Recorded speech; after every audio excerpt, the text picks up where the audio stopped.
हाँ जी बच्चों, तो लास्ट क्लास में हम लोग कर रहे थे क्या, चेंज इन मेथड। और चेंज इन मेथड के अंदर हमने सीखा था कि भाई डब्ल्यूडीवी से एसएलएम हो जाए या फिर एसएलएम से डब्ल्यूडीवी हो जाए, तो किस तरीके से हम लोग क्या नाम है मेथड के अंदर एडिशनल डेप्रिसिएशन लगाते हैं। चेंज इन मेथड हमारा टॉपिक था। अब चेंज इन मेथड का नेक्स्ट नेक्स्ट लेवल का एक क्वेश्चन हम लोगों ने यहाँ पे लिखा है। इसके अंदर देखिएगा क्या लिखा हुआ है।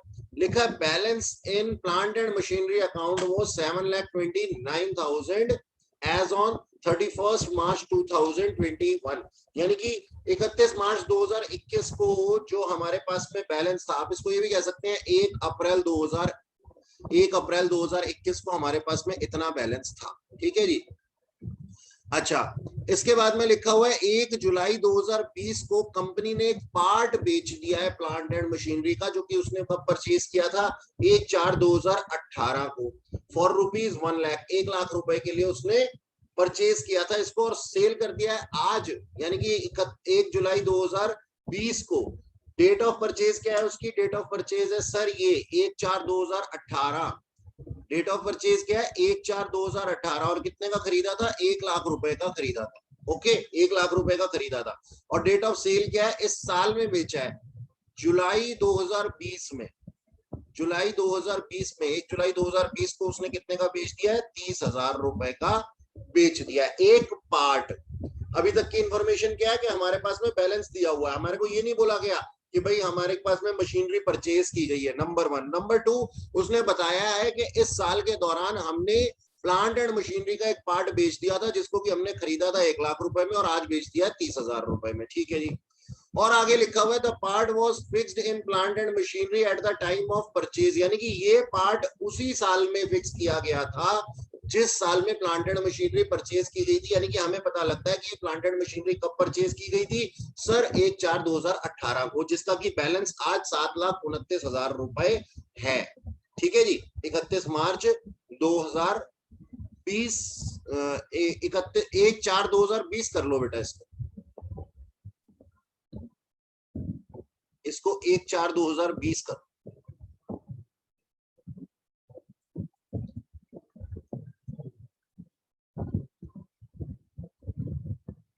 इसको 1/4/2020 कर लो और यहाँ पे इसको 1/4/2017 कर लो, तो इससे कोई कैलकुलेशन मिस्टेक नहीं है। 3 साल पुरानी मशीनरी है हमारे पास। ठीक है जी। ओके, डेट चेंज कर ली अपनी फॉर ₹1,00,000। अच्छा, इसके बाद में लिखा हुआ है कि ऑन 31 मार्च 2021, 31 मार्च 2021 को 31 मार्च 2021 को उन्होंने अपना मेथड को चेंज करने का सोचा। उन्होंने अपने मेथड को चेंज करने का सोचा और आज तक वो क्या लगा रहे थे? 10% डब्ल्यूडीवी लगा रहे थे। आज के बाद वो लगाएंगे सर 15% एसएलएम। 15% एसएलएम से काम करेंगे। ठीक है जी।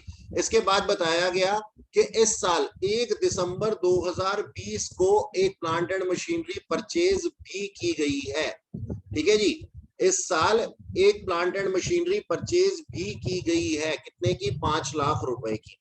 अब सबसे पहली बात जो इस क्वेश्चन के अंदर हमें ध्यान देनी है, हमारे को क्या चाहिए? देखो ध्यान से सुनो, हमें क्या करना है सर? एडिशनल डेप्रिसिएशन लगाना है।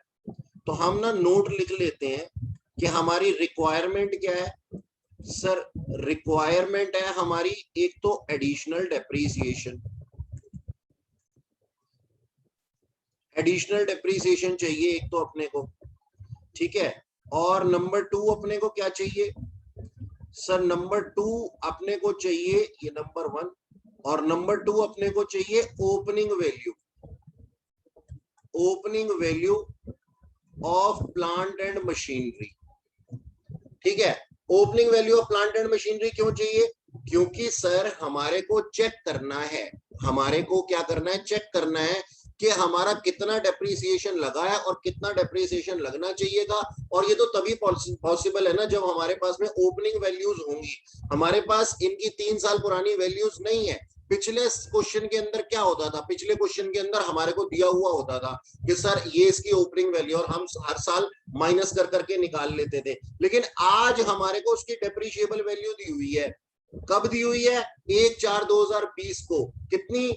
7,29,000 रुपए। 7,29,000 रुपए उसकी डेप्रीशिएबल वैल्यू। डेप्रीशिएबल वैल्यू, अगर डेप्रीशिएबल वैल्यू है तो हमारे को क्या चाहिए होगी? ओपनिंग वैल्यू चाहिए होगी। क्यों? क्योंकि सर हमारे को क्या लगाना है? हमारे को एडिशनल डेप्रीसिएशन लगाना है। नंबर 1, ये बात समझ में आई आप लोगों को?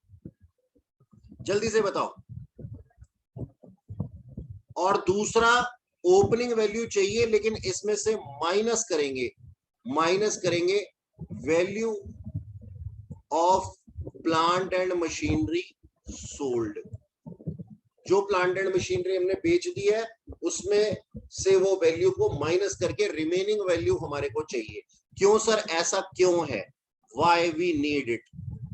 तो इसको लिख लो कि सर ये हमें चाहिए टू कैलकुलेट एडिशनल डेप्रीसिएशन। और ये हमारे को चाहिए क्यों? माइनस क्यों करनी है हमने ये? क्योंकि additional depreciation can be charge only on machinery in existence. यानी कि जो मशीनरी एग्जिस्टेंस में है सिर्फ उसी के ऊपर एडिशनल डेप्रीसिएशन चार्ज किया जाता है। तो हमें करना क्या पड़ेगा? हमें एडिशनल डेप्रीसिएशन निकालना है कि क्या होना चाहिए था और क्या हो रहा था, उनका डिफरेंस। और एडिशनल डेप्रीसिएशन किस पे निकालना है? जो प्लांट एंड मशीनरी एग्जिस्टेंस में है, यानी कि जो बिक चुकी है, उसके अकाउंट क्लोज हो चुके हैं। जिसके अकाउंट ही क्लोज हो चुके हैं उसके ऊपर गलतियों का सुधार निकाल करके क्या करोगे? उसका तो हम बुक्स ऑफ अकाउंट से उसको तो पूरे पार्ट को ही राइट ऑफ कर चुके हैं ना। ये बात मेरी समझ में आई? पहले हाँ बोलो तब आगे चलूंगा। हाँ बोलना जरूरी नहीं है, लेकिन समझ में आना जरूरी है। जल्दी से बताओ, नहीं समझ में आया तो दोबारा से बताऊंगा। पहले मेरे को क्वेश्चन की रिक्वायरमेंट पता करनी है कि आपको ये समझ में आता है कि भाई हमारी रिक्वायरमेंट क्या है, क्वेश्चन उनसे पूछना क्या चाह रहा है। जल्दी से बताओ, बोलो बच्चों। Yes sir. मुझे ना यस बहुत हल्की सुनाई दी है, और अगर किसी का नो है तो मेरे को वो नो चाहिए। जल्दी बताओ। 100% वॉल्यूम है मेरे स्पीकर का। ना जवाब देना सही नहीं है। ये ना का मतलब, जो जवाब ना देने का मतलब जो हाँ होता है ना, ये सिर्फ हमारी हिंदी मूवीज में होता है। ठीक है, यहाँ इस क्लास के अंदर ऐसा नहीं है। मेरे को जब मैंने बोला टॉपिक मैं पढ़ा रहा हूँ और ये टॉपिक इंपॉर्टेंट है, मुझे ये बताइए कि क्या आपके दिमाग में ये क्वेश्चन आया, वरना मैं पूरा का पूरा क्वेश्चन दोबारा से चेंज करूंगा। पूरा का पूरा क्वेश्चन दोबारा से आप लोगों को रिवाइज करवाऊंगा कि हाँ सर ये हो क्या रहा है और कारण क्या है ऐसा होने का। जल्दी से बताओ मेरे को। बोलो गुरदीप जी। आ गया सर। गुरदीप जी बताइए। गुरदीप जी, क्या आप मेरी आवाज सुन पा रहे हैं? Yes sir. और देव जी, आपको समझ में आया? जिया, रिया, रिया, शालिनी, अनिका जी तो अभी आई हैं। Yes sir. ठीक है, किसी ने मुझे चैट बोली है, मैसेज किया है शायद। यस सर, देव जी कह रहे हैं यस सर समझ में आ गया। ठीक है, अगर समझ में आ गया तो बहुत बढ़िया बात है। ठीक है सर, अब हम ऐसा कर रहे हैं। ठीक है, तो अब इसके पीछे हमें कैलकुलेशन भी करनी पड़ेगी। चलो जी, अब कैलकुलेशन कर लेते हैं। सबसे पहले जो हमारी रिक्वायरमेंट है एडिशनल डेप्रीसिएशन की है, लेकिन एडिशनल डेप्रीसिएशन निकलेगा किसके ऊपर? निकलेगा सर ओपनिंग वैल्यू के ऊपर। यानी कि हमारी पहली रिक्वायरमेंट क्या है? नंबर 2 पॉइंट, यानी कि ओपनिंग वैल्यू। ठीक है जी, चलो सर निकाल लेते हैं ओपनिंग वैल्यू। आओ हम बनाएंगे वर्किंग नोट। अकाउंट से ज्यादा इस क्वेश्चन के अंदर वर्किंग नोट बनेंगे।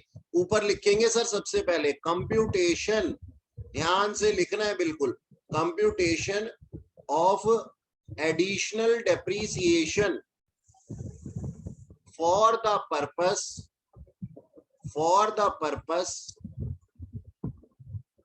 of computing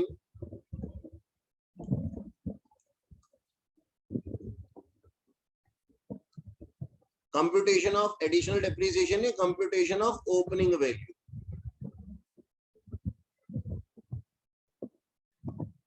computation of opening value,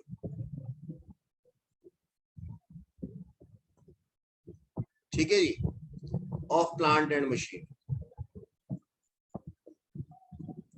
for the purpose of computing additional depreciation. Okay sir, ठीक है sir, please send me the recording after the class as there is too much network issue. Definitely sir, मैं इसको record ही इसलिए करता हूँ class को, ताकि आप लोगों को ये चीज जो है यहाँ पे दोबारा से पढ़ने का मौका मिले। मेरी रिकॉर्डिंग करने का मकसद ही ये है sir, don't worry about it. But आप क्लास में बैठे हैं, नेटवर्क इश्यूज के होते हुए भी आप इरिटेट हो रहे होंगे, बावजूद उसके आप क्लास में बैठे हैं, इसके लिए आपका बहुत बहुत धन्यवाद। आप केवल यहाँ पे सुनिए, कुछ भी नोट भी करने की जरूरत नहीं है, बाद में नोट कर लेना। जितना समझ में आता है वो तो ज्यादा बढ़िया है ना, कि बिल्कुल ही गुल हो जाए उससे ज्यादा, ठीक है। तो देखो ध्यान से सुनना, हमने क्या करनी है सर, ओपनिंग वैल्यू करनी है। अब ओपनिंग वैल्यू कैसे निकालते हैं, ध्यान से सुनना, बिल्कुल ध्यान से। जब मैं कोई भी चीज फ्रेशली परचेज करता हूं तो उसकी ओपनिंग वैल्यू कितने परसेंट पे होती है सर? अपने 100% पे होती है, ठीक है जी। अच्छा, अगर मैं उसके ऊपर 10% डेप्रीसिएशन माइनस कर दूं, लगा दूं, तो ये कितना होगा सर? 100 का 10 होगा। तो फिर उसकी क्लोजिंग वैल्यू कितनी आ जाएगी आफ्टर 1 ईयर? सर 90 आ जाएगी, ठीक है। अच्छा जी, तो ये हमने कब परचेज की थी प्लांट एंड मशीनरी? सर ये हमने परचेज की थी 1/4/2017 में की थी ना? हाँ जी, 1/4/2017 में की थी। तो यहां लिखते हैं कि हमने इसको परचेज किया था 1/4/2017 में, और ये डेप्रीसिएशन लगा होगा सर 17-18 में, ठीक है सर। ये वैल्यू कब की होगी सर? 1/4/2018 की होगी। फिर से डेप्रीसिएशन लगा होगा 10% डेप्रीसिएशन, और क्योंकि WDV पे है ऑन क्लोजिंग वैल्यू, तो वो लगा होगा सर 9, ठीक है। ये डेप्रीसिएशन कौन से ईयर का है सर? ये 18-19 का है। अच्छा जी, अब ये कितने परसेंट पे आ गया अपने? 81%, 81%, ठीक है जी। अब फिर डेप्रीसिएशन लगेगा 10% डेप्रीसिएशन ऑन क्लोजिंग वैल्यू, और ये डेप्रीसिएशन होगा कौन से साल का सर? 19-20 का। कितना हो जाएगा 10% सर? 8.1। अच्छा सर, तो अब ये जो वैल्यू है ये अपने कितने परसेंट पे पहुंच गई होगी सर? 72.9% पे पहुंच गई होगी। और ये वैल्यू कब होगी सर? 1/4/2020 में होगी, है ना, क्लोजिंग वैल्यू। ये क्या है? Closing value. अच्छा, आज की वैल्यू क्वेश्चन के अंदर दी हुई है, 1/4/2020 की वैल्यू दी हुई है। हाँ सर दी हुई है, 7,29,000 है। ओहो, मजा ही आ गया। तो अब इसको पकड़ करके ये पता लग गया हमारे को कि ये जो है ये कितना है सर? ये है 7,29,000 रुपए, क्वेश्चन में दी हुई है। मजा आ गया सर। अब क्या मजा आया?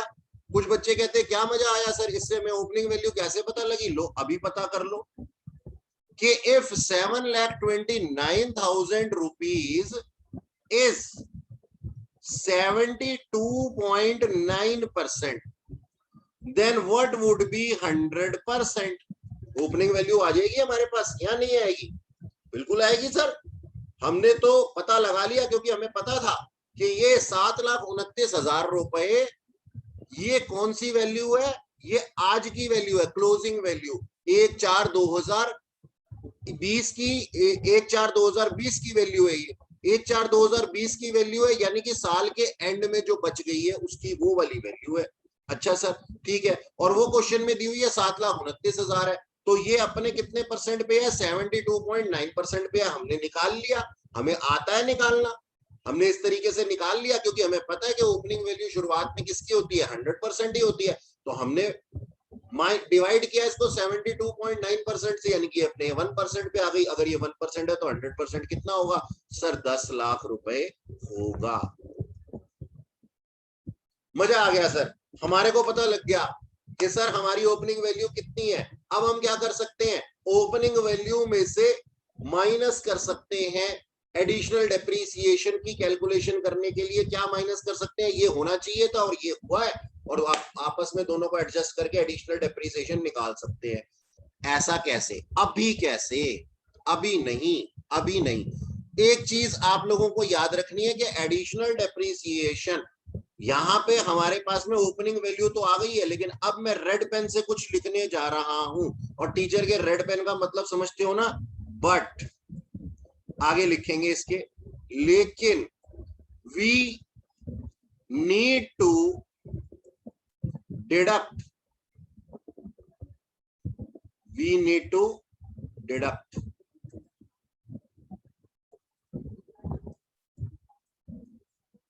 the opening value of part of plant and machinery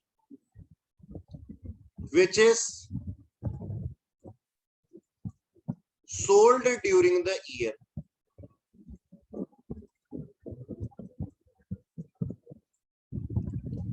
as additional depreciation, जैसा कि additional depreciation can be computed only on plant and machinery which is in existence.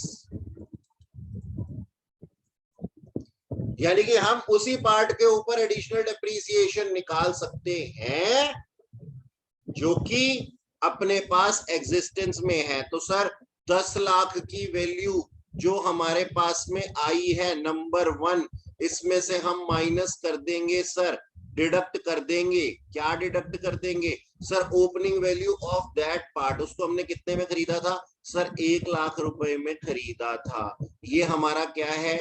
ये हमारा नंबर 2 है। अच्छा सर, समझ में आ गया। अब इसके ऊपर क्या लगाएंगे? अब ये जो 9 लाख रुपए आएंगे ना, इसके ऊपर हम लगाएंगे additional depreciation value on which additional depreciation can be apply. Okay, बोलो जी। मेरा ये वर्किंग नोट किसी भाई बहन या माता को समझ में ना आया हो दोबारा पूछ सकता है, कोई दिक्कत नहीं है मेरे को बताने में। मेरा ब्लड बिल्कुल भी कम नहीं होता, यकीन मानो, पूछने से तुम्हारा भी बढ़ ही जाएगा। क्यों? अंदर से खुशी होती है ना, कॉन्सेप्ट आ जाता है। हाँ जी, एक बार फिर से बता दो। हाँ, एक बार फिर से बताएंगे, जिन्होंने नहीं पूछा उनका भी भला कर देंगे। क्या है सर? सबसे पहले तो हमारे को ये निकालना है कि हमारे को एडिशनल डेप्रीसिएशन निकालना है, हमें मालूम है, ठीक है जी, एडिशनल डेप्रीसिएशन निकालना है। अब एडिशनल डेप्रीसिएशन के लिए अपने को चाहिए क्या? Opening value. ओपनिंग वैल्यू मिलेगी तभी तो हम माइनस कर करके कि क्या होना चाहिए था और क्या किया है हमने एडिशनल डेप्रीसिएशन, तभी तो निकलेगा। लास्ट क्लास में सिखाया था, ठीक है सर। अब क्या कर दूं? ओपनिंग वैल्यू चाहिए। चलो जी, ओपनिंग वैल्यू पता कर लेते हैं। ओपनिंग वैल्यू पता करने के लिए सबसे पहली चीज सर, कोई भी चीज अगर खरीदी जाती है, नई नई आती है, वो अपनी 100% वैल्यू पे आती है। पहले साल का डेप्रीसिएशन, पहले साल कौन सा डेप्रीसिएशन था, कितना डेप्रीसिएशन था? 17-18 के अंदर 10% था, WDV से लगाना है। 90 आ गई वैल्यू, यानी कि ये 1/4/2018 को 90% पे आ गई। फिर हमने इसको और डेप्रीशिएट कर दिया 9% से, यानी कि 9% और कम हो गई। 9% क्यों? क्योंकि जो WDV से डेप्रीसिएशन लग रहा है, SLM से नहीं लग रहा। तो 90 के ऊपर माइनस कर दिया और 9, फिर ये 81 पे आ गई अपने। फिर तीसरे साल का डेप्रीसिएशन लगाया 19-20 का 8.1, तो आज इसकी वैल्यू कितनी है? 72.9% है। 72.9% और क्वेश्चन के अंदर दिया हुआ है कि वो 72.9% कितनी है रुपीज में? 7,29,000।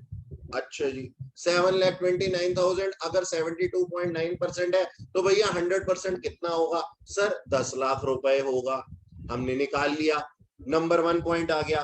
लेकिन ये वैल्यू के ऊपर हम एडिशनल डेप्रिसिएशन नहीं लगा सकते। क्यों नहीं लगा सकते?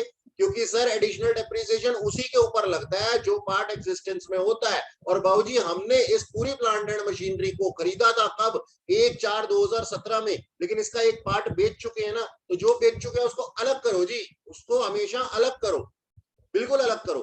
अलग कर दिया हमने, क्योंकि उसके ऊपर लग ही नहीं सकता। क्यों नहीं लग सकता?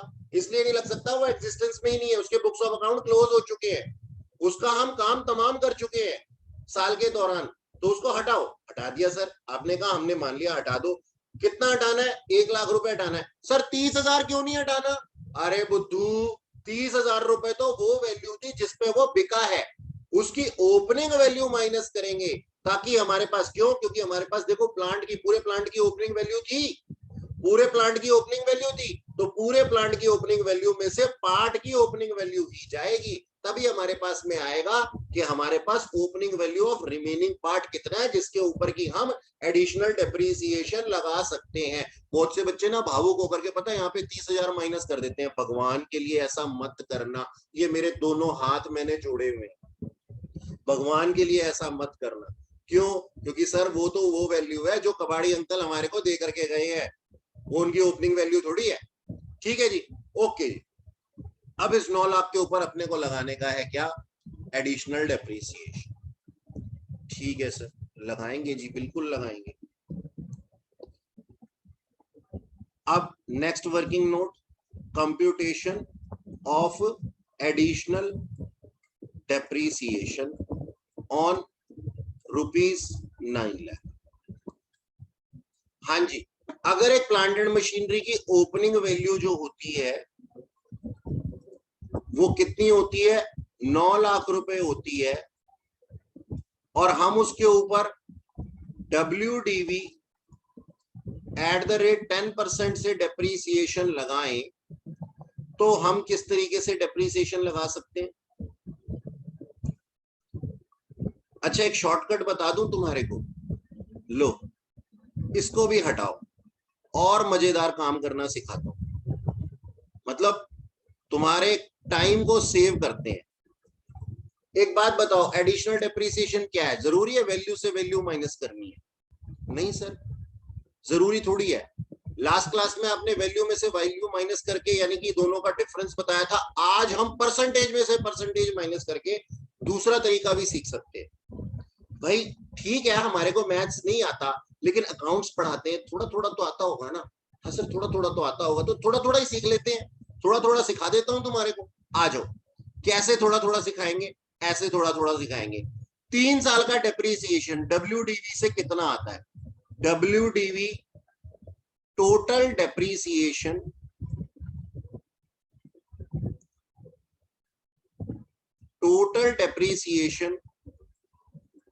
बाय WDV मेथड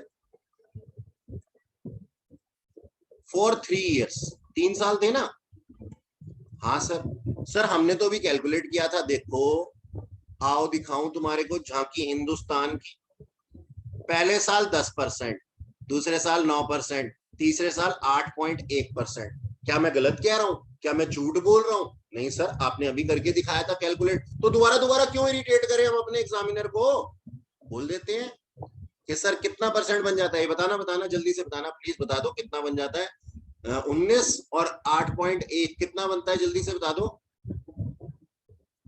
नहीं बताओगे? नहीं बताओगे ना? 19 और 8 कितने होते हैं? 27। 27.9 होता है क्या? 27.8 27.8। 1 अच्छा, 27.1। हाँ ठीक है, 27.1। क्या इसमें किसी को शंका है? मेरे को तो नहीं है, किसी का है तो बता दो कैसे आ गया। लो सर मैं बता देता हूं। अभी हमने कंप्यूट किया था 9 + 10 + 9 + 8.1, 27। अच्छा जी, और total depreciation by SLM at the rate 15% for 3 years। यानी कि अगर हम शुरू से लगाते, हर साल 15 लगाते और हर साल 15 ही लगाते तो 45% हो जाता। सर WDV का भी तो 10% दिया है। क्या जी क्या?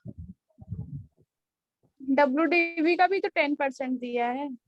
हाँ 10% लिया, लेकिन SLM क्वेश्चन पढ़ो ना पहले। क्वेश्चन के अंदर क्या लिखा है? क्वेश्चन के अंदर लिखा है ना SLM 15% से लगाना है, लगाया क्या था? WDV 10%। ठीक है, यस सर।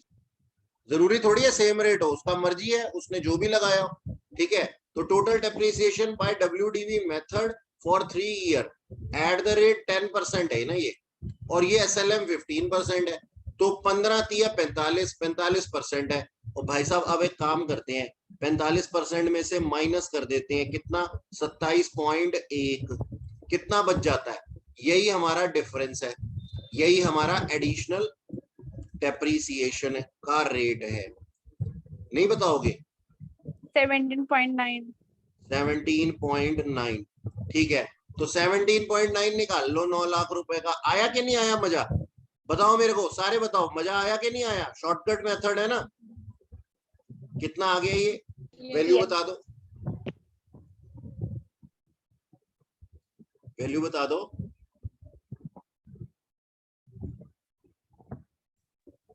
1,61,100। 1,61,100। 161,100। ठीक है, सारी चेक कर लो, ये बच्ची झूठ तो नहीं बोल रही। और सर मैंने तो बल्कि आपको बताया, आप मुझे झूठा बता रहे हो। हाँ जी, ठीक है, नोट कर लिया, हटाऊं इसको?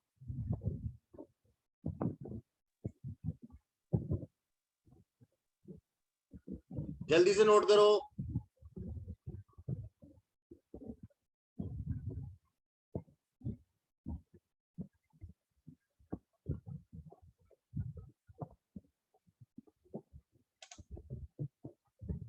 आ जाओ सर, अब बना लेते हैं अपना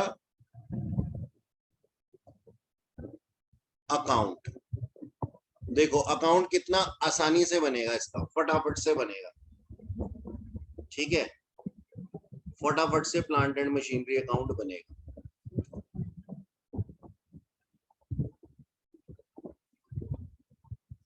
टेढ़ी हो जाती है हमेशा मेरी लाइफ, मगर तुम भावनाओं को समझो। प्लांट एंड मशीनरी अकाउंट, इसकी ओपनिंग वैल्यू कितनी थी? अच्छा ये बनाना पता है कौन से साल के लिए है? ये सिर्फ बनाना है अपना 20-21 के लिए।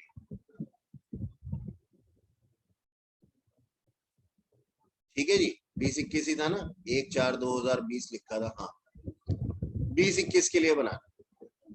ओके, अच्छा हम लिखते हैं यहाँ पे टू बैंक अकाउंट नहीं, टू बैलेंस BD। कितना? 7,29,000। ठीक है सर, ये कब का है सर? 1/4/2020 का है। अच्छा, फिर इसके बाद क्या हुआ सर? 1 जुलाई आ गई, प्लांट एंड मशीनरी बिक गई, तो 1 जुलाई 2020 को हमने एंट्री बना दी सर। पहले तो डेप्रिसिएशन लगेगा इसके ऊपर, बाय डेप्रिसिएशन अकाउंट, उस पार्ट के ऊपर जिसको बेचा है। अच्छा सर, तो क्या फिर उसके ऊपर डेप्रिसिएशन लगाने के लिए हमारे को एक स्टेटमेंट नहीं बनानी पड़ेगी? बिल्कुल बनानी पड़ेगी सर।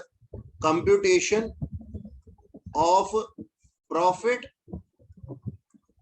और loss on sale of part of plant and machinery sold, जिसको हमने बेच दिया। ठीक है ना, जिसको कि हमने बेच दिया। ठीक है सर, आ जाओ जी। उसकी ओपनिंग वैल्यू कितनी थी सर? उसकी ओपनिंग वैल्यू थी 1 लाख। सर उसके ऊपर depreciation eight the rate 10% WDV से फॉर 3 years कितना लगा था? अपने को कोई ड्रामे थोड़ी करने हैं इरिटेट करने के लिए एग्जामिनर को कि सर पहले 1 साल का कम करो, फिर दूसरे साल का कम करो, फिर तीसरे साल का कम करो, फिर उसके बाद 3 महीने का लगाओ। क्या जरूरत है? अपने को पता है 3 साल का डिप्रिसिएशन कितना आता है, कितना आता है, अभी निकाला था ना 27,100। एक सेकेंड, इसने तो जवाब ही दे दिया सीधा ही। कितना था? 27.1 था ना मेरे ख्याल। 27.1 डिवाइडेड बाय 100 कितना? 27,100। वैसे तो ये मैं खुद भी कंप्यूट कर सकता था, दिखाई दे रहा है ना, सीधा सीधा कैलकुलेशन। हाँ सर अब से आप खुद ही करना, लो कर लो अब खुद। नहीं अब आप कर दो लास्ट के, देखो 3 डिजिट मैं बता देता हूँ, बाकी आप बता दो, जल्दी बताओ। सर 3 महीने और का भी तो लगेगा। लगेगा ना, पहले इसको तो ले इसके ऊपर ही तो लगेगा ना भैया। अच्छा हाँ ठीक है।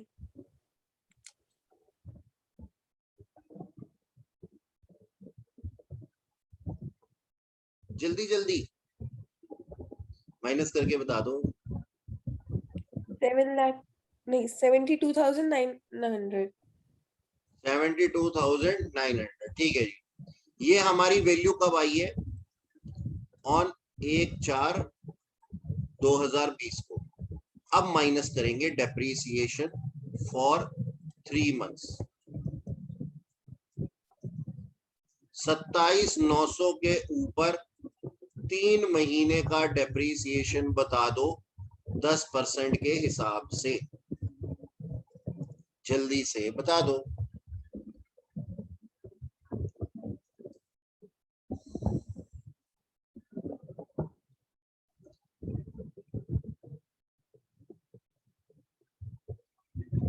बता दो।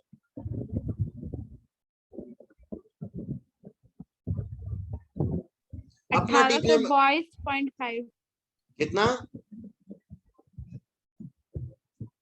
5 आवाज बहुत दूर से आ रही है, मैं खुद ही कैलकुलेट कर लेता हूँ। 1822.5। 322.5 18 सर 18 रहने दो, 1822.5। ये अभी भी समझ नहीं आया। एक सेकंड ठहर जाओ, मैं खुद ही कैलकुलेट कर लेता हूँ। 72,900 के ऊपर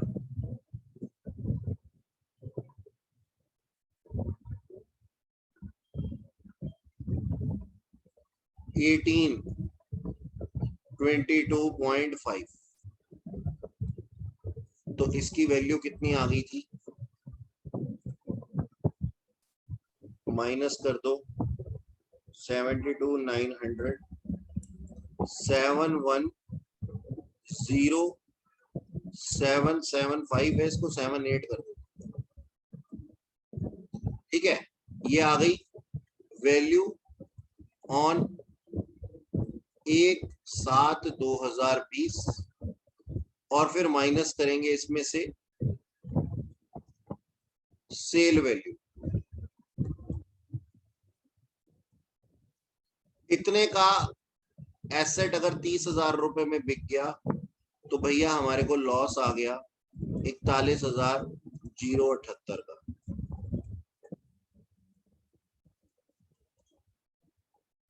ठीक है जी, ओके सर।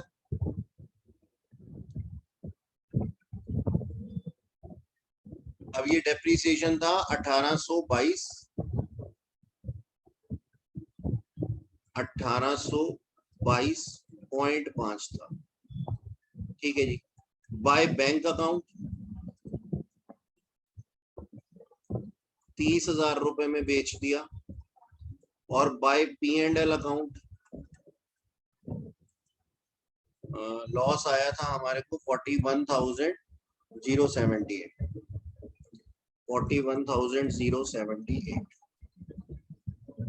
अच्छा जी, अब ना हमारे पास फिर 1 दिसंबर को हमने एक और प्लांट एंड मशीनरी भी परचेज की है ना? क्या इसके ऊपर एडिशनल डेप्रिसिएशन लगाना चाहिए था? नहीं सर, एडिशनल डेप्रिसिएशन तो उसके ऊपर लगता है ना जिसके अंदर हम गलतियां करते हैं, तो इसके ऊपर थोड़ी ना लगना चाहिए। तो अभी अभी खरीदी है इसी साल, इसके ऊपर गलती की नहीं है क्योंकि इसकी ड्यू डेट आई है 31 मार्च 2021 को, और 31 मार्च 2021 को हम सुधर गए हैं, तो इसके ऊपर तो गलतियां करने का मौका ही नहीं मिला हमारे को। Okay sir. To bank account 5 lakh रुपए की प्लांट एंड मशीन, ठीक है जी। अब आ गया हमारे पास 31 मार्च 2021 और हम लगाएंगे sir additional depreciation bye additional depreciation. कितना आया था वहां पे बताना, अभी हमने वर्किंग नोट बनाया था ना, 161 161 100 161 100 ये आया था एडिशनल डेप्रीसिएशन। अच्छा जी, अब एडिशनल डेप्रीसिएशन के बाद में हमारा इस साल का डेप्रीसिएशन लगेगा 31 मार्च 2021 को नए रेट से लगेगा बाय डेप्रीसिएशन अकाउंट। एक तो प्लांट एंड मशीनरी 1 पे और एक प्लांट एंड मशीनरी 2 पे, ठीक है सर। प्लांट एंड मशीनरी 1 पे स्ट्रेट लाइन मेथड से लगना है ना, और उसकी वैल्यू कितनी है, 10 लाख नहीं है 9 लाख है। 1 लाख का पार्ट तो बेच दिया ना, तो 9 लाख रुपए के ऊपर लगेगा कितना, 15%, ठीक है सर। अच्छा जी, और प्लांट एंड मशीनरी 2 हमने कितने की खरीदी है सर, 5 लाख रुपए की खरीदी है, इसके ऊपर भी 15% लगेगा, लेकिन 9 महीने की, क्योंकि इसको नहीं 9 महीने के लिए नहीं, सॉरी 4 महीने के लिए, इसको हमने अभी अभी खरीदा था।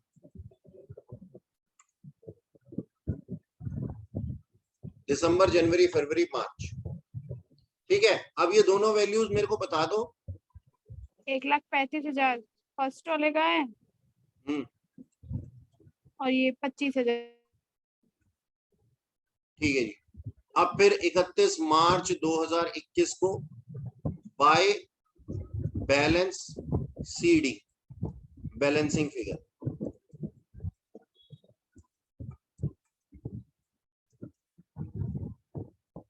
ये था जी हमारा पूरा अकाउंट 1 साल का।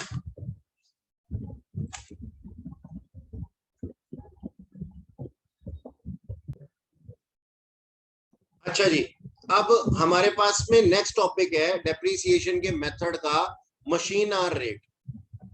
मशीन आर रेट MHR प्यार से बोलते हैं इसको, और ये MHR जो है ना, ये बहुत छोटा सा यहाँ पे दिया हुआ फाउंडेशन के अंदर। मशीन आर रेट के ऊपर सिर्फ डेप्रीसिएशन कंप्यूट करना यहाँ पे दिया हुआ है, क्योंकि हम डेप्रीसिएशन चैप्टर पढ़ रहे हैं। मशीन आर रेट का जो एक्चुअल है ना, वो इंटर लेवल पे आता है हमारे पास कॉस्टिंग के अंदर, तो जितना है उतना ही पढ़ेंगे अभी। तो मशीन आर रेट का पूरा सुरूर वाला क्वेश्चन जो है वो कहाँ आता है, इंटर के अंदर आता है। अच्छा जी, कॉस्टिंग के पेपर।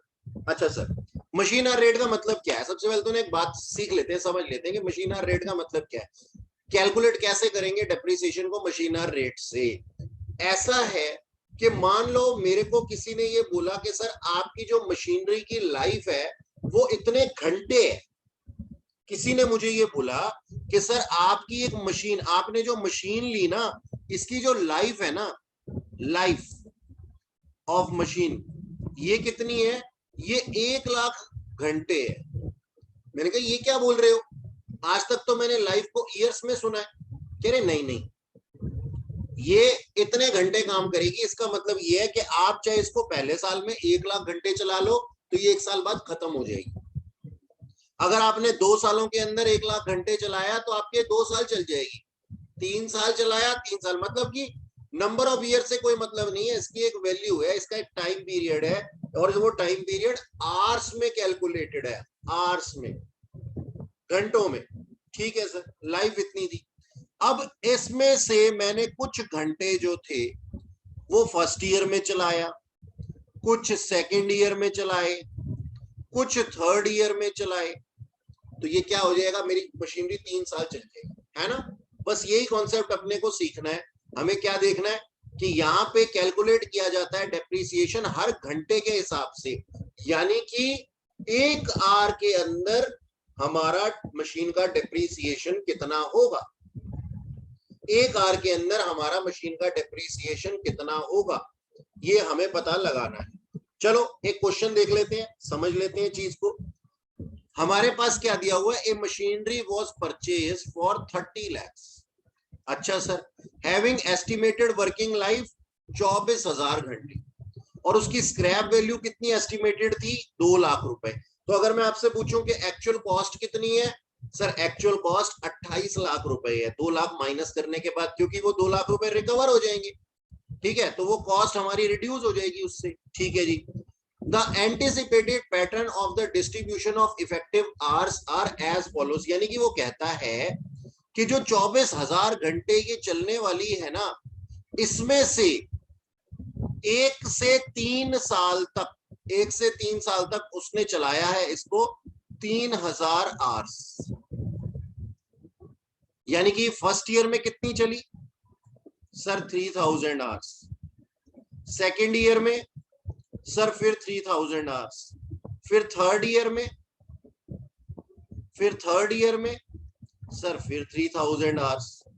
अच्छा, फिर वो कहता है कि 4 से लेकर के 6th ईयर में 2600 घंटे चली है, यानी कि उसकी एफिशिएंसी कम हो गई, बेचारी बुढ़ी हो गई है ना, तो इसके हिसाब से 4th ईयर में कितनी चली सर, 2600 घंटे, 5th ईयर में कितनी चली सर, 2600 घंटे।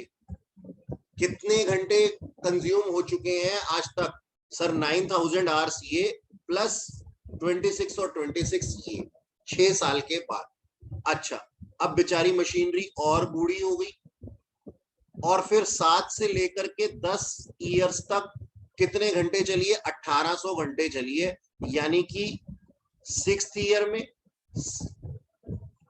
4 to 6 था ना, अच्छा 6 था, तो यहाँ पे 6 का तो लिखना ही भूल गए, 2600, तो 7th ईयर आ जाएगा, 7th ईयर में सर 1800 घंटे, 8th में 1800, 9th में 1800, ठीक है जी, और 10th में 1800, ठीक है जी। इस तरीके से हमने किया, इस तरीके से हमने इसका डिस्ट्रीब्यूशन किया है। अब ये चेक कर लो सारे के सारे मिला करके कितने बनते हैं, 2400 आवर्स बनने चाहिए। इस तरीके से डिस्ट्रीब्यूशन किया। आप सोच करके देखो, मुझे है ना 1 साल का डेप्रिसिएशन चाहिए, और 1 साल का डेप्रिसिएशन किस तरीके से निकलेगा और वो साल कौन सा होगा ये डिपेंड करता है। मान लो मुझे डेप्रिसिएशन चाहिए सेकेंड ईयर का, सेकेंड ईयर में कितने घंटे चली थी सर, 3,000 घंटे चली थी। ओके सर, ठीक है, इस डिस्ट्रीब्यूशन को समझ लिया, जल्दी से बता दो। Yes sir. ठीक है, इनको क्योंकि मैं हटाने वाला हूं इसको, मुझे स्पेस भी तो चाहिए ना। लो जी, भगा देते हैं इसको, भगा दिया। अब देखो क्या बोलता है क्वेश्चन। क्वेश्चन मेरे से पूछता है कि सर सेकेंड ईयर का डेप्रिसिएशन कितना है। मैंने कहा अच्छा भी बताता हूँ, 28 लाख रुपए मेरी वैल्यू है, और इसकी इफेक्टिव लाइफ क्या, लाइफ से डिवाइड करते हैं ना, इफेक्टिव लाइफ है 24,000 घंटे, यानी कि ये क्या आ गया सर, ये आपने डेप्रिसिएशन पर आर निकाल दिया है ना। अच्छा सर, 24,000 घंटे तो टोटल एक आ गया हमारा, एक घंटे का डेप्रिसिएशन आ गया, और सेकेंड ईयर में चली कितने घंटे थी सर, 3,000 घंटे चली थी। जरा मेरे को कैलकुलेट करके बताना कि कितना डेप्रिसिएशन हो गया, जल्दी से बता दो, प्लीज बता दो। 50,000। 50,000, 50,000 रुपीज सर 3,50,000। 3,50,000। ओके, 3,50,000, यानी कि भाई साहब ये फर्स्ट ईयर में कितनी चली, सेकेंड ईयर में कितनी चली, और थर्ड ईयर में कितनी चली, 3,000 घंटे हर साल। तो इसका मतलब इसका फर्स्ट ईयर का डेप्रिसिएशन कितना होगा, 3,50,000। सेकेंड ईयर का कितना होगा? 3,50,000। 3,50,000। तीसरा साल का सर 3,50,000। अच्छा अच्छा सर, ठीक है। अब फिर 4 से लेकर के 6 साल तक की कहानी सुनेंगे।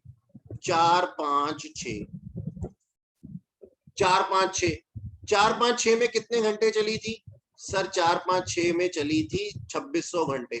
तो फिर से वही कर लेंगे, 28 lakh divided by 24,000 multiplied by 2600। बता दो कितना आ गया? बोलो बोलो। 3,03,333।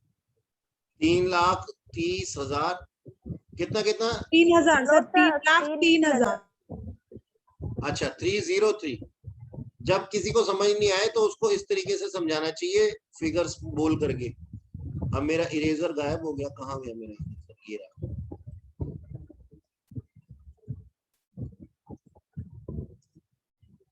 303 आगे 333, तो हर साल 303 333 इस तरीके से। ऐसे ही फिर हम 7 से लेकर के 10 तक का भी निकाल लेंगे। बताओ कोई दिक्कत है? नो सर, ये तो पूछा इजी जाना है चाहिए। इससे। मन गवाही दे रहा है इस चीज का कि सर ये क्वेश्चन हमसे पूछ लो। नहीं, मेरा मन तो नहीं दे रहा। 2 नंबर में भी पूछूंगा मैं तो 2 नंबर में पूछूंगा ये। अच्छा जी, तो ये देखो, ये हमारे पास में डेप्रिसिएशन अलग अलग सालों के कंप्यूट करके दिए हुए हैं, जैसे हमने कंप्यूट किया।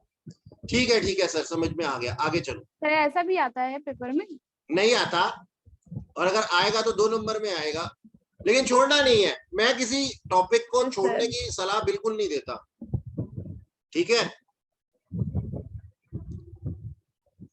मतलब आसान क्वेश्चंस के अंदर गिनती होती है। अब है ये प्रोडक्शन यूनिट्स मेथड। अब वहां पे जैसे हमें आर्स में दिया हुआ था ना, यहाँ पे यूनिट्स में दे देगा। आ जाओ जी, क्वेश्चन पढ़ लेते हैं। मेलेडी खाओ, खुद जान जाओ। ए मशीन परचेज फॉर 20 lakhs और इसकी एस्टिमेटेड लाइफ थी 10 साल। अच्छा जी, और इसकी रेजिडुअल वैल्यू थी 2 लाख रुपए, और मशीन की एक्सपेक्टेड प्रोडक्शन कितनी थी? 1.50 lakhs unit during the life time के लिए। एक्सपेक्टेड डिस्ट्रीब्यूशन ऑफ पैटर्न इस तरीके से था। सर हम तो वैसे भी निकाल सकते थे, 20 lakh minus 2 lakh divided by 10, ऐसे भी डेप्रिसिएशन निकाल सकते थे। हाँ सर निकाल सकते थे, लेकिन नीचे देखो रिक्वायरमेंट में क्या लिखा हुआ है कि डेप्रिसिएशन निकालो प्रोडक्शन यूनिट मेथड से। अच्छा सर ठीक है, क्वेश्चन जैसा कह रहा है हम वैसा कर लेंगे।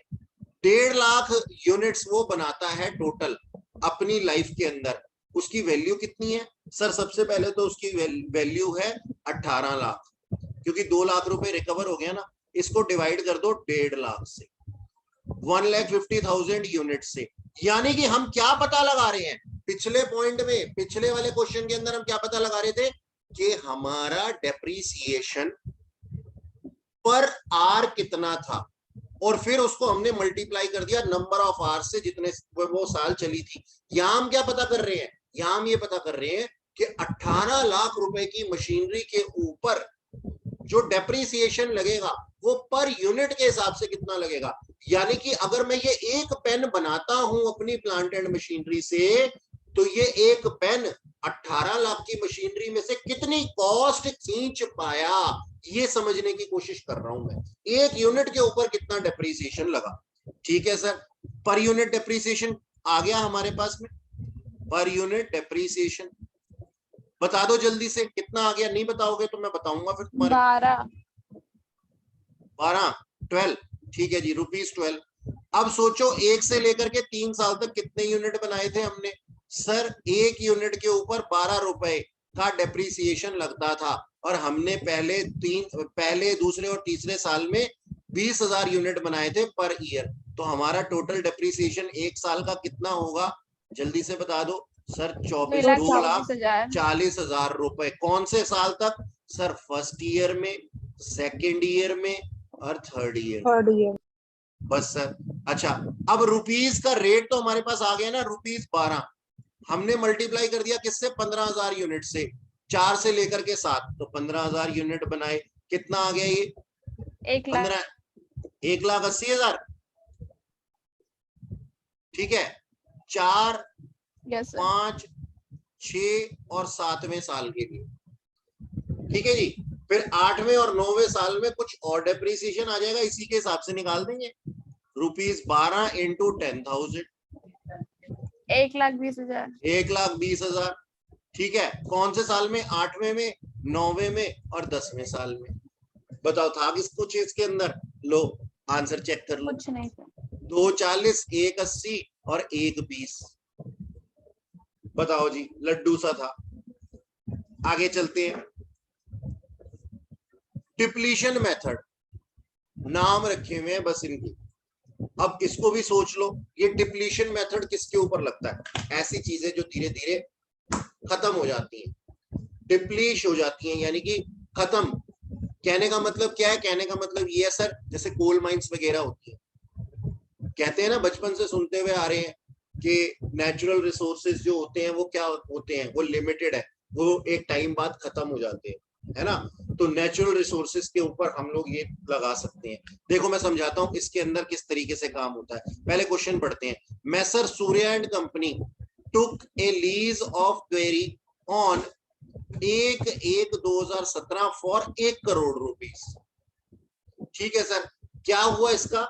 मैसर सूर्या ने एक काम किया, वो गए जी एक कोल माइंस में या फिर कहीं भी किसी भी माइन में, और वहां पे उन्होंने ना लीज पे ले लिया, ठेका ले लिया कि भैया हम यहाँ से ना कोयला निकालेंगे या कुछ भी नेचुरल रिसोर्सेज कोई भी होंगे उसको निकालेंगे, एक्सट्रैक्ट करेंगे। As per technical estimate the total quantity of mineral deposits was 2 lakh ton, यानी कि एक एस्टिमेशन के हिसाब से नीचे कितना कोयला दबा हुआ था? मिनरल डिपॉजिट, मिनरल क्या है? कोल एक मिनरल ही है, ठीक है जी। 2 लाख टन दबा हुआ है, अब ये निकालेंगे।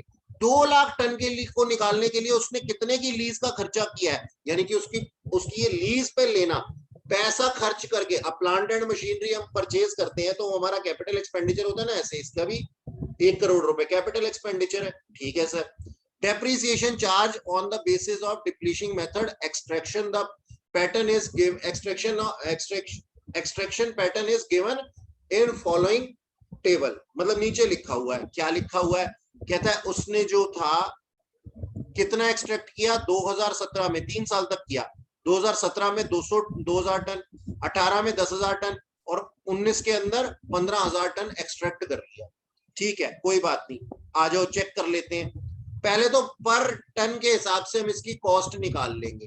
1 करोड़ था ना, टोटल हमने खर्चा कितना किया था सर? 1 CR, 1 करोड़, ठीक है जी। हाँ 1 करोड़ ही। 1 करोड़ को डिवाइड कर दो सर 2 लाख से। 2 लाख टन था ना नीचे मिनरल, हाँ सर। तो कितना आ गया ये बताओ? डेप्रिसिएशन पर टन आ गया 50। 15, ठीक है जी। 15, 50 से 50। 50, 50। ओके ओके 50, ठीक है जी। अब 50 को मल्टीप्लाई कर दो किससे? 2,000 टन से। पहले साल हमने कितना किया? इतना किया, बताना कितना आ गया? 1 लाख। 1 लाख। फिर 50 इंटू 10,000, फिर 50 इंटू 15,000, कितना आ गया? 5 लाख और इसका है 7.5। 7,50,000।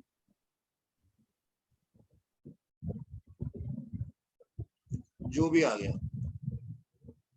अच्छा नीचे तो इसका क्या नाम है, अकाउंट बनाया हुआ है, और पहले साल का देखो 1 लाख ही निकला हुआ है हमारे सामने, तो डेप्रिसिएशन का अकाउंट बनाया हुआ है।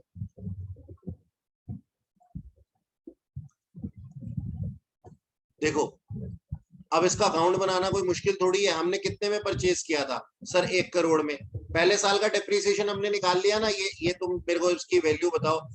दूसरे साल की कितनी है? 5 लाख है।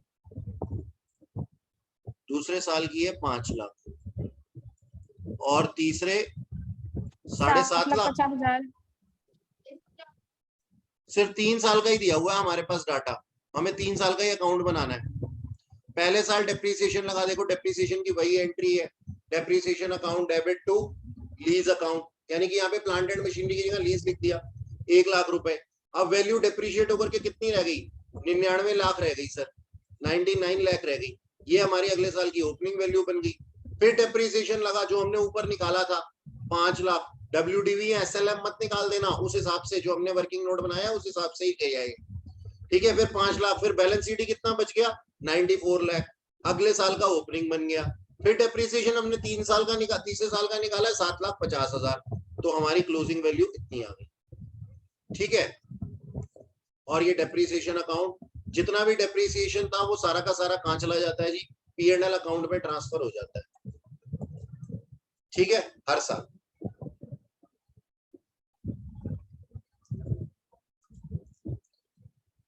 बोलो जी, ऐसे ही हम इन लोगों, इनका भी बना सकते हैं, ऊपर वालों का भी बना सकते हैं। हमें डेप्रीसिएशन कितना कितना लगाना होगा, इतना लगाना होगा, लेकिन 10 साल का डेप्रीसिएशन वाला क्वेश्चन पूछा नहीं जाएगा, वरना क्वेश्चन का आंसर तो बहुत इजी होगा, लेकिन बस ये है कि आप अकाउंट बनाते ही रह जाओगे 10 साल के लिए, लेंदी हो जाएगा, इजी तो है। हाँ जी, किसी कुछ पूछना है इसमें, बताओ जल्दी से। हाँ जी बच्चों, हमारे पास में नेक्स्ट टॉपिक जो है वो क्या है, revision of estimated life of plant and machinery. Plant and machinery कह लो, प्लांट कह लो, पीपीई कह लो, प्रॉपर्टी, प्लांट और इक्विपमेंट, ठीक है जी। क्योंकि ज्यादातर हम मानते हैं फिक्स्ड एसेट यही है हमारे पास में, होता तो और भी चीजें हैं, बहुत सी फर्नीचर फिक्सचर वगैरह भी होती हैं, लेकिन ये हमारी प्रोडक्शन के लिए बहुत ज्यादा जरूरी होती है, ठीक है जी। फर्नीचर फिक्सचर तो कहाँ पे होते हैं, ऑफिस वगैरह में होते हैं। अच्छा, तो इसलिए हम इसकी बात कर रहे हैं। अब जरा ध्यान देना, ये टॉपिक कह क्या रहा है, ये टॉपिक कह क्या रहा है, ये ध्यान देना। ये टॉपिक ये कह रहा है कि आपने एक प्लांट एंड मशीनरी परचेज की, आपने एक प्लांट एंड मशीनरी परचेज की 10 लाख रुपए की, ठीक है। आप क्या करोगे इसकी रीवैल्यूएशन के लिए, बोलो बच्चों, आप क्या करोगे इसकी रीवैल्यूएशन के लिए? सर डेप्रीसिएशन लगाएंगे हर साल और क्लोजिंग वैल्यू पता लग जाएगी तो वैल्यू रीवैल्यूएट हो गई, है ना। यही सीखा है ना आज तक, 11th क्लास से लेकर के आज तक यही सीखा हमने, यही चीज सीखी है कि भैया हम कैसे यूज करते हैं, हम यूज करते हैं, हम रीवैल्यूएट कैसे करते हैं, यानी कि हम अपनी मशीनरी को आंकते कैसे हैं। सर आंकने का क्या तरीका है, एक ही तरीका है हमारे पास में, हम प्लांट एंड मशीनरी की ओपनिंग वैल्यू लेते हैं, उसमें से डेप्रीसिएशन माइनस करते हैं, क्लोजिंग वैल्यू हमारे पास आ जाती है, अगले साल फिर डेप्रीसिएशन लगाते हैं, फिर वैल्यू हमारे सामने आ जाती है। इस तरीके से हमारी वैल्यू रीवैल्यूएट होती रहती है, आज तक तो यही देखा हमने। हाँ, लेकिन उस गवार का क्या करें, उस गवार का क्या करें जो डेप्रीसिएशन सिस्टम ऑप्ट ही ना करना चाहता हो, या जिसने डेप्रीसिएशन सिस्टम लगाया ही ना हो, वो कैसे रीवैल्यूएट करेगा। सर ये तो मुद्दा है, ये तो एक बहुत बड़ा मुद्दा है कि यार कैसे लगाएगा वो। तो इसका मतलब क्या हुआ, वो कुछ और काम करेगा। वो क्या काम करेगा, वो रीवैल्यूएशन रिजर्व बनाएगा, ठीक है, वो हम सीखेंगे नेक्स्ट क्लास के अंदर। लेकिन अभी हमारे पास में एस्टिमेटेड लाइफ अगर उसकी चेंज हो जाए तो हम इसका क्या इफेक्ट दिखाते हैं, ये हम देखना चाहते हैं। देखो ध्यान से देखना, ध्यान से देखना मेरी बात को, फिर इसको मैं तुम्हारे साथ जोड़ करके बताऊंगा। 10 लाख रुपए की मैंने प्लांट एंड मशीनरी परचेज की थी, ठीक है। अब मेरी ये प्लांट एंड मशीनरी मैंने जो परचेज की थी वो की थी 2010 में। 2015 में मुझे पता लगा कि मेरी ये प्लांट एंड मशीनरी की वैल्यू आज नई की वैल्यू कितनी हो गई है, 15 लाख हो गई है। यानी कि पता है मैं क्या कह रहा हूं, मैं कह रहा हूं कि अगर मैंने इसको 15 लाख रुपए में परचेज किया होता साल 2010 में, साल कौन से में, 2010 में, या फिर मैं ये कहता हूं कि अगर मैंने इस चीज के लिए रीवैल्यूएशन किए होते तो मुझे पता लगता कि आज इसकी वैल्यू एक्सट्रैक्ट हो गई, ठीक है। तो मैं इसको क्या ट्रीटमेंट करूंगा, ये हमारे टॉपिक के अंदर है। अच्छा जी, अब इस चीज को रीवैल्यूएट करते किस तरीके से हैं, आ जाओ जी, ध्यान से समझना इस चीज को। हम ये कहते हैं हमने ना एक लाइफ लगाई हुई होती है प्लांट एंड मशीनरी की। लेट्स से मैंने ये 10 लाख रुपए जो खर्च किए हैं, ये मैंने किए हैं अगले 10 सालों के लिए, फॉर नेक्स्ट 10 ईयर्स। ठीक है ना? तो मैं क्या सोच रहा था कि मेरा डेप्रीसिएशन स्ट्रेट अवे, मैं अगर कोई मुद्दा मेरे से पूछे तो मैं यही कह सकता हूं सर 10 लाख में से अगर इसकी स्क्रैप वैल्यू कोई है तो ठीक है, नहीं है तो मैं क्या कह सकता हूं 10 साल तक इसका डेप्रीसिएशन पर ईयर कितना हो गया सर 1 लाख रुपए। 1 लाख रुपए पर एनम इसका डेप्रीसिएशन। क्या ये बात आपको समझ में आती है? हाँ सर समझ में आती है, ये तो 11th क्लास में ही समझ में आ गई थी। अच्छा, अब 10 साल हुए नहीं थे, बीच में 7वें साल में 7th ईयर में मुझे एक बात पता लगी। क्या पता लगा?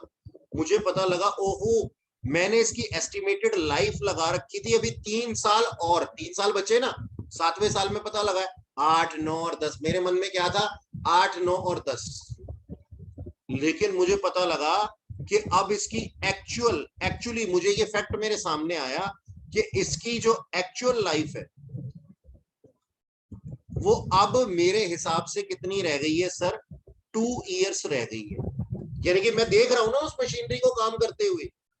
शुरू में क्या सोचा था? शुरू में सोचा था कि भाई ये 10 साल चलेगी, लेकिन 7वें साल में उसकी हालत देख करके क्या पता लगा इतनी बुरी हालत हो गई है इसकी कि मेरे को नहीं लगता ये 3 साल पकड़ेगी, ये 2 साल पकड़ेगी, मुझे तो ऐसे लगता है। मानते हो इस चीज को? ये फैक्ट था हमारे पास में, ऐसा होता भी है हमारे साथ, हमारे घरों में जो चीजें होती हैं उनके साथ भी होता है। तो अब हम क्या करें सर? हमारे को क्या करना पड़ेगा, लास्ट का जो 1 साल था ना, जो हमने सोचे थे कि 10वें साल चल जाएगी लेकिन ये तो 9वें साल में ही खत्म हो जाएगी, तो मुझे वो वाला डेप्रीसिएशन कहां प्रोपोर्शन करना पड़ेगा? जो 2 साल रह गई है ना लाइफ, उसके अंदर। ये हमारा कॉन्सेप्ट है। कॉन्सेप्ट दोबारा सुन लो।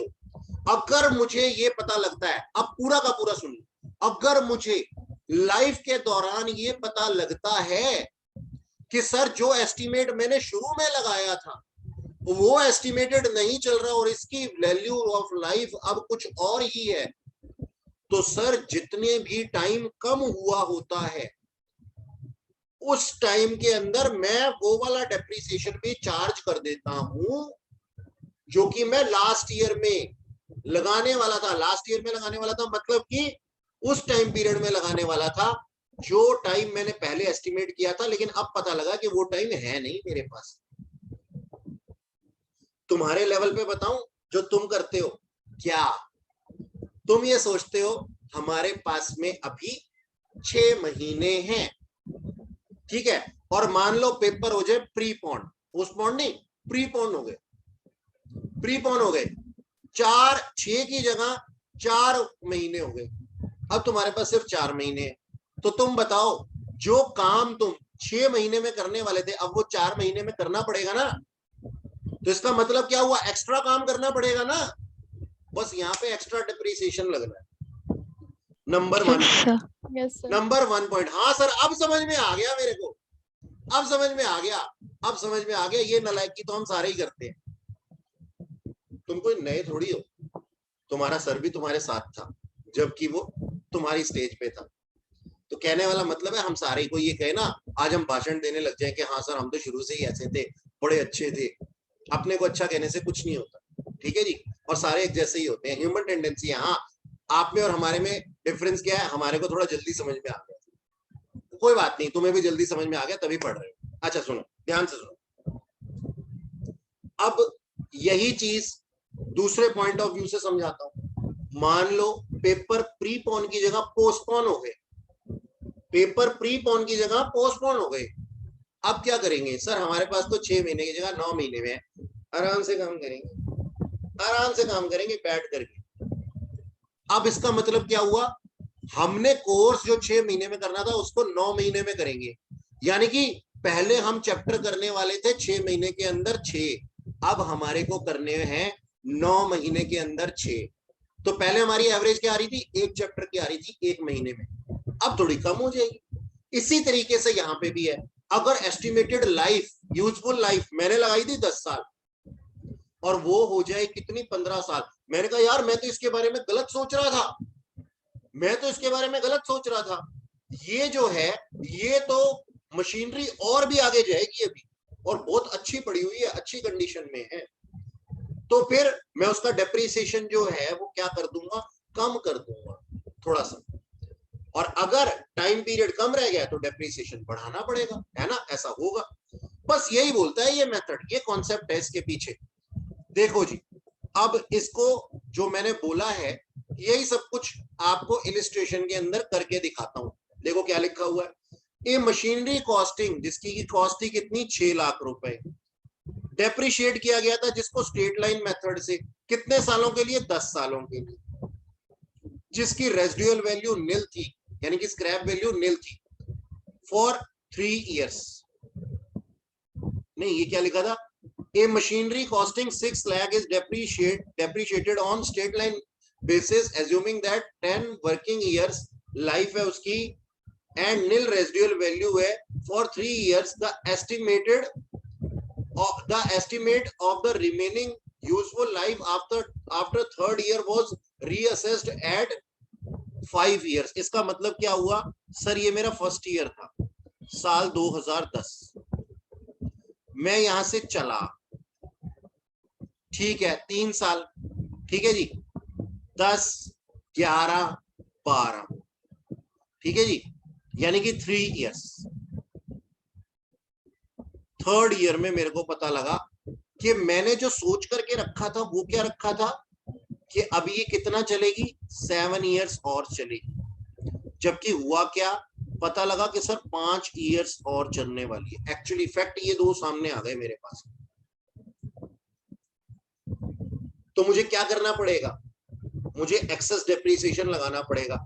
अच्छा, एक्सेस डेप्रिसिएशन कैसे लगाऊंगा, सोचो 6 लाख रुपए की मशीनरी खरीदी थी और 6 लाख के ऊपर मैंने सोचा था कि हर साल डेप्रिसिएशन आएगा 60,000 रुपए। तो 3 साल तक मैं कितना डेप्रिसिएशन लगा चुका था, सर आप लगा चुके थे 1,80,000 का डेप्रिसिएशन लगा चुके थे, यानी कि 6 लाख में से मैं 1,80,000 रुपए को अगर माइनस कर देता हूं तो 4,20,000 रुपए की प्लांट एंड मशीनरी मेरे पास बची हुई है, जिसके ऊपर की मैंने अभी एस्टिमेट लगाया था कि 7 साल और चलेगी। ये नहीं चलने वाली, कितने साल चलने वाली है, 5 साल चलने वाली है। कितना आ गया ये डेप्रिसिएशन, सभी जागते हुए बच्चे मुझे बताएंगे कितना आ गया ये डेप्रिसिएशन, 84,000, सॉरी 84,000, मैंने 8,40,000,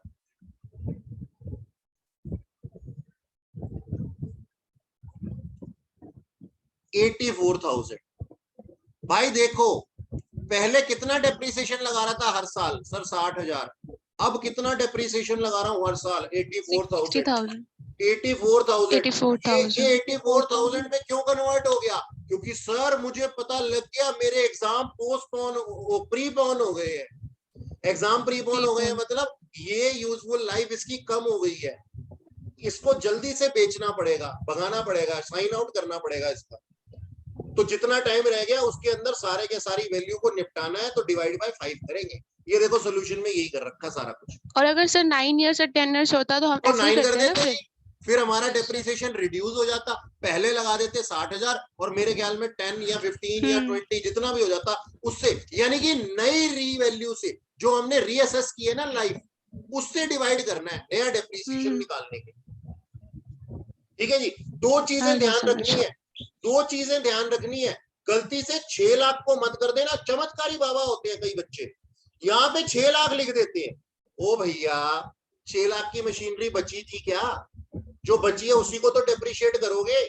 तो हमें क्या करना पड़ेगा, पहले 6 लाख में से आज तक जो डेप्रिशिएट कर चुके हैं उसको निकालो, बची हुई मशीनरी को रीवैल्यू करो, बची हुई मशीनरी को रीअसेस करो कि उसका डेप्रिसिएशन कितना आएगा। सर उसकी लाइफ कितनी बची है, 5 साल बची है, तो भैया हमारा डेप्रिसिएशन कितना हो गया, 84,000 हो गया, पहले कितना था 60,000 था, यानी कि बढ़ गया, ज्यादा काम करना पड़ गया हमारे।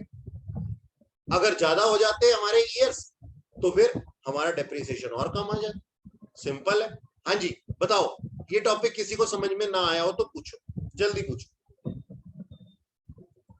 अनिका जी, दीपिका जी, देवानंद जी, गीता जी, गुरप्रीत जी, रिया जी, शालिनी जी, और भी सभी मेरे प्यारे भाई बहन और माताएं, आ गया। ठीक है ना। चलो फिर आज की क्लास को खत्म करते हैं। सर- नेक्स्ट क्लास, हाँ बोलो बोलो बोलो। सर आपको एक क्वेश्चन भेजूंगी व्हाट्सएप पे, प्लीज आप उसको देखना। वो थोड़ा सा ना अजीब सा ही क्वेश्चन लगा, मतलब समझ नहीं आया मुझे। सींग निकले हुए हैं उसके? नहीं, वो आप ही ने दिया था एक बार टेस्ट में, बहुत पहले अच्छा, क्लास में। वो मैं पूछने वाली थी, मैंने सोचा ही था जब अब दोबारा करवाऊंगे ना डेप्रिसिएशन। मैंने दिया तो सींग पक्का निकले हुए होंगे उसके। अच्छा कोई हाँ बात नहीं, चलो कोई बात नहीं, मैं देख लूंगा उसको, ठीक है। फिर आज ठीक है, की मैं क्लास को ना पूछती हूँ। खत्म करते हैं और फिर हम लोग क्या नाम है नेक्स्ट क्लास में मिलेंगे। और नेक्स्ट क्लास है ना बहुत इंपॉर्टेंट है। नेक्स्ट क्लास के अंदर मैं क्या करवाने वाला हूँ बता दो मेरे को। ये करवाने वाला हूँ टॉपिक नेक्स्ट वाला, जो कि अच्छा टॉपिक है, ठीक है जी। रिवैल्यूएशन ऑफ पीपीई करवाने वाला हूँ, ठीक है जी, जिसका डायग्राम शायद आज मैंने ग्रुप पे भेजा भी था। ओके चलो फिर मिलते हैं, bye bye. Okay sir, bye.